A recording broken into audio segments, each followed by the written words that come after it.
Right, YouTube, I'd like to say good morning. It's 9 o'clock in the morning, and I think I'm officially a YouTube junkie to be on YouTube this early in the morning. But I've just done a school run, and I was talking to a couple of people last night on Facebook about this radio. A couple of people I know have got it. Well, actually, quite a few people I know have got one of these. But a few people, licensed and unlicensed, people with history of radios and people of history of radios, don't know the tricks, not so much tricks, the things that you need to do to this when you first get it.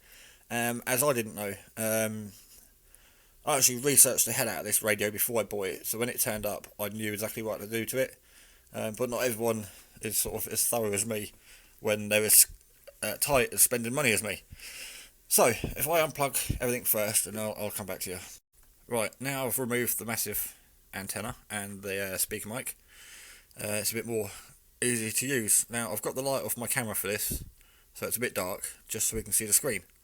Firstly, again, these are a few things you need to set up on a radio when you first get the radio. Obviously, when you turn it on, it says baofeng uv5r. Oh, mine says my call signs. Right, you can do that with the program software you get free from Baofeng, their website, and the data lead you buy from the internet, and the little disc you get of the drivers, but you can also download them for free too. I bought the drivers and I bought the lead. I think they turned up before the radio. Had this radio now a couple of years, just over. Right, okay, you need to go into menu. I've got to go for this because I can't remember. Yeah, menu 0 is squelch. You need to make sure that's on 1. I can't remember, but I think it comes on 2 or 3. Again, I haven't done this for quite a while. So you push menu to enter it, and then up and down to change the settings, and then when you've got it to number one, and then menu to set it, and then the step. You can choose anything you want. 10.5, 12.5 is the one. So you go into step, you push menu to access it, and you've got 10 kilohertz, 12.5. A lot of people use 12.5 because that goes between the channels on like the amateur radio band, but not many people go by the channels anymore. They just go by frequency. So menu to get in there, menu to activate the change of the numbers. I personally have mine set to 6.25, which lets me go between certain frequencies to receive other frequencies. So again, once you've chose 6.25k, which is kilohertz, on the step, which is menu 1, push OK. This actually isn't turning out on my phone as well as I expected. And then next, TXP, you need to be on high. So you've got low and high, make sure you're on high. And then menu to obviously come out of it. TX power is your transmission power. RX is receive and TX is transmit. Right, let's see. Vox is your voice activated by speech. That's crap, don't use it, make sure that's off. WN, make sure it's on wide. That's the band of transmit, width, narrow, wide or narrow. That's your transmit band, you want to make sure that's on wide. Narrow is great if you're short range, talking to someone like down the road. You're guaranteed to get them on the channel. But if you start, anyway, yeah, just put it on wide. Alright, going to go through it one by one, because I can't remember. Beep, I personally like my beep on, most people turn it off. TOT is the important one. From factory settings, it's set to like a minute and a half, I think. That's their talk out timer for people that use repeaters. They have a timer on the transmission, so you can't over talk and sort of use the repeater station too much, and not everyone else can have a go. So they put that on quite a low setting, so your radio cuts out after about a minute and a half, or even a minute. I can't remember. That's a bit of a pain when you're talking to someone in great depth about something. Your radio will just stop transmitting. So make sure that's on 600, unless you want your radio to cut off after a few seconds. RC, RCTCS, and that's just codes. You don't need those unless it's for repeater access. Obviously the voice has got to be in English, and don't worry if you mess anything up, because you can actually go in here to the menu and reset the whole thing anyway. So if you do make a mistake, you can always go back and change it, or just reset the handset back to normal. I think that's it. a question did come up on Facebook last night. They were saying about changing colours of the screen. You got WT,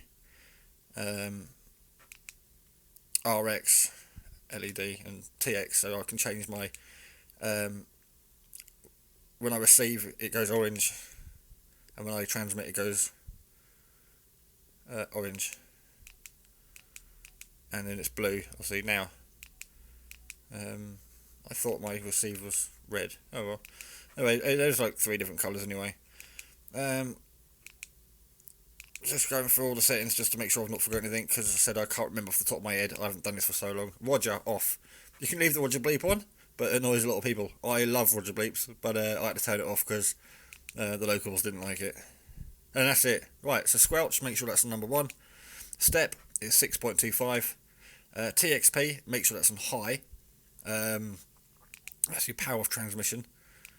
And then Vox, make sure it's off. WN, menu 5, make sure that's on wide.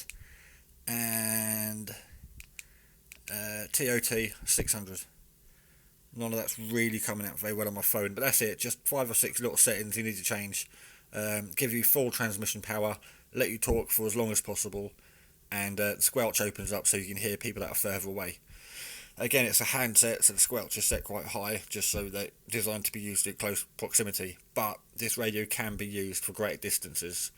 Also mentioned last night was it's 4 watts. I've been told I can get 2 mile. A lot of people say a mile per watt. So many people who don't have this radio say, oh, it's only 4 watts. You can only get 4 mile. Watts does not mean miles, and it quite frustrates me. And to the point I now just laugh actually when I see people talking about it. With this radio, stock antenna, I'm in Wiltshire and I can get across to South Wales. I think it's about 70 mile. The station over there I talk to with the stock antenna, and again with the antenna on the car or the roof of the garage, the collinear, I can get further. Don't be fooled because it's a handset and it's only 4 watts. This is as good as any 10, 50, watt radio.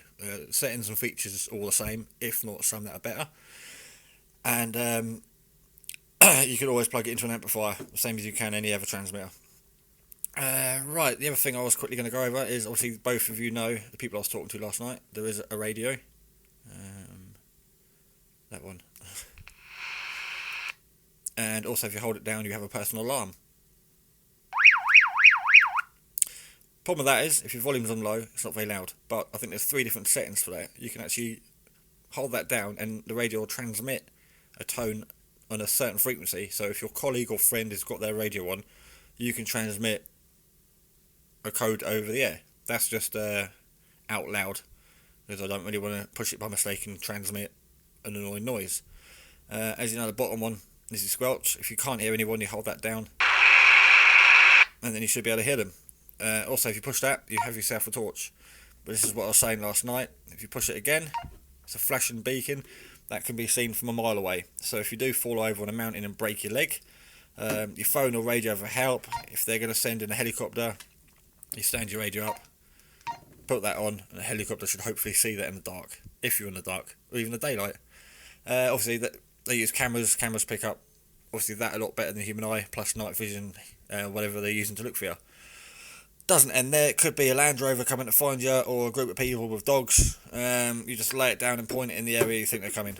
And that can be seen from a mile away, they reckon. That is quite bright. So that's a handy little feature on the radio there. That's fantastic. I have done another review a while ago. I've done a full review on this because I'd had it over a year and it was a good time to do a review. So many people do a review of the radio and they unbox it and it's not even turned on.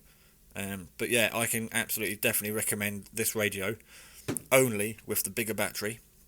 I personally thought the small battery was crap. A lot of people have said no, it's great, it does the job, but I only got a day out of it. When I took it out for a day on the hills, by the end of the day the battery was flat and I couldn't say goodbye to people. The bigger one, fantastic battery. Also, get yourself a bigger antenna. Even one like this is a copy, it's not an original.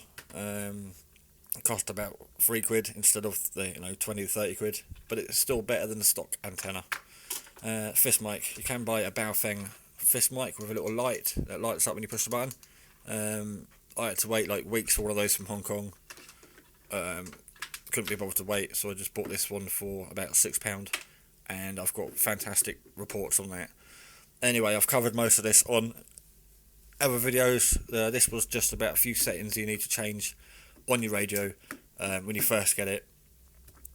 Also, I do recommend, even if you don't use the radio, if you're not a ham, you're not licensed, you've only bought it to listen and use as a scanner, as people do, I still recommend getting the programming software.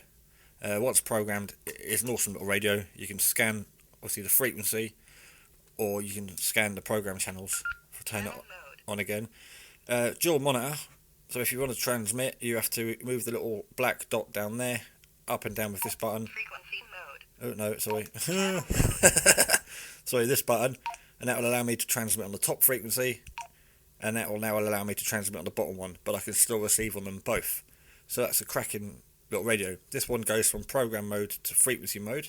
Frequency mode. I can now scan the frequency, Scanning beacon. the whole band, or if I put it on channel mode, I can scan, Scanning beacon. I can scan whatever's programmed in there.